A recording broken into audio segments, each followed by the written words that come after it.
Hi, fellow vapors. I'm just doing this quick video on how to increase the power of your nicotine in your e-liquids.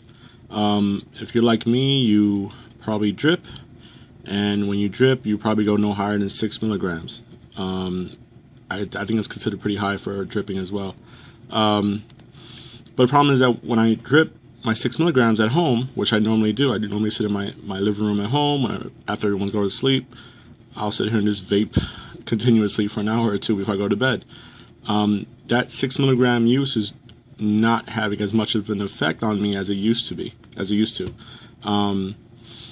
So one thing I realized is that when I go to work, normally I don't normally have a chance to vape at work, but when I do have a chance, I'll vape somewhere in the back of the building, a nice private location, and I've noticed that my nicotine in my e-cigs, in my e-liquid, will usually have a much more of an effect on me. I feel calmer. I feel my cells tingling. I feel the vape, the nicotine going through me.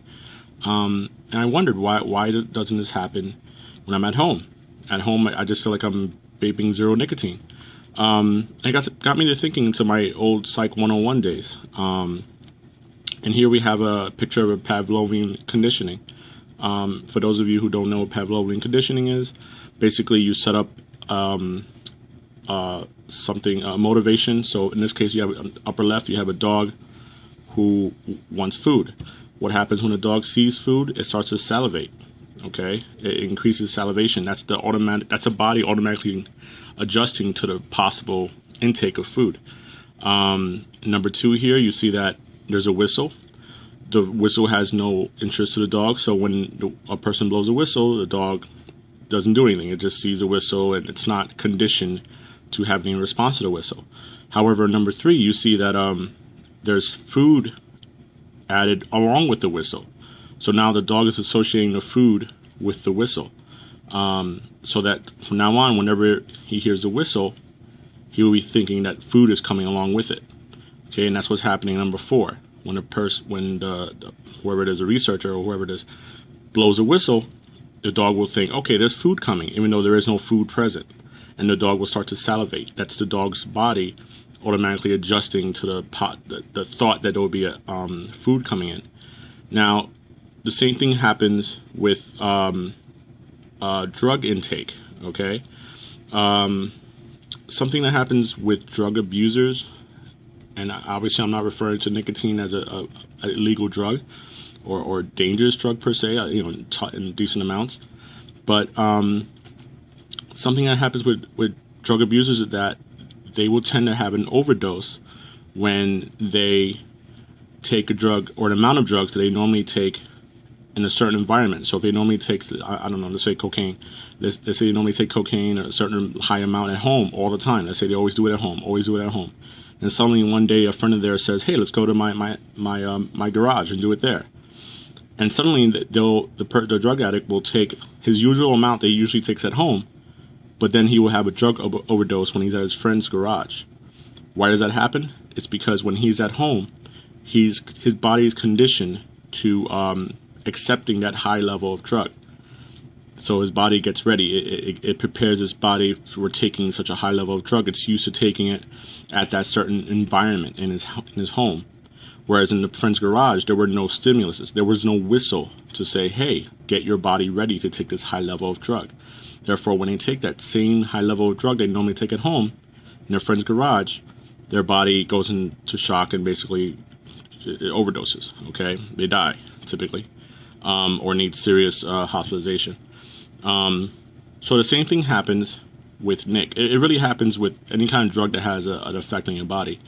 With nicotine, when you're at home, when you're in your usual place where you take you have your e-cigs or your vaping devices. I have a sub-ohm IPv2. Your body is getting used to is preparing you to take in that drug. Therefore, that 6 milligrams or that 3 milligrams that you normally take in will have much less, if any, of an effect on your body because you're in your usual environment.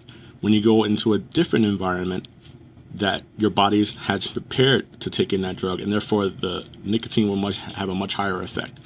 So in summary, basically you'd want to change your environment in which you normally vape. You want to increase it. You want to increase the effect of your nicotine, the effect of nicotine on your body. You know, the feeling throughout your nerves, the calmness. Vape in a different environment. Okay. I brought up this little article. It's a psychology article, or a psychiatry article. Just to point out, just in case for those who still don't know, just gonna read this real quick, starting from right here. Okay, Siegel et al. 1982 wanted to understand why some addicts died. I'm sorry, I'm right here, guys. Okay, no. Sorry from that sentence. Wanted to understand why some addicts died after taking a dose of the drug that they had taken many times before. The official cause of death in these cases usually was said to be a drug overdose because the dose was high enough to kill most people not addicted to the drug. These addicts, however, had developed a high level of tolerance to the lethal effects of the drug, as ascribing their deaths to an overdose couldn't be correct. Okay, they couldn't have overdosed because they normally take that level of drug. At the time, that's what they thought. Okay, the researchers hypothesized that the addict's tolerance was due in part to the classical conditioning, which is what we were just talking about, the food, the whistle, and the dog. That is the situation or the environment in which they typically took the drug had become a conditioned stimulus. Okay, their body saw the environment and thought, okay, let me get ready to take in this drug. Let me buffer myself. Let me get ready to take this drug that normally has an adverse effect on me. That elicited a conditioned response, okay, getting ready for the drug, involving a change in biological processes that prepared their bodies to counteract the lethal effects of the drug. Okay, their bodies were ready to take in the drug. This explanation may be easier to understand by looking at a case study described in Siegel 2001. The study wasn't of a man suffering. Okay, you know, that kind of goes into extra. But this is just talking about what I'm talking about here in this video.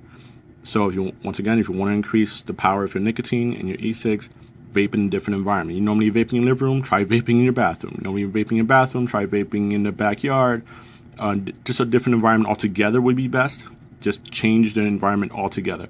And bring your best e-cig and nicotine that you normally take in, and you're gonna find yourself not able to sit down. So not able to stand, rather. You're gonna have to sit down. All right, guys. Thanks for watching. Vape on.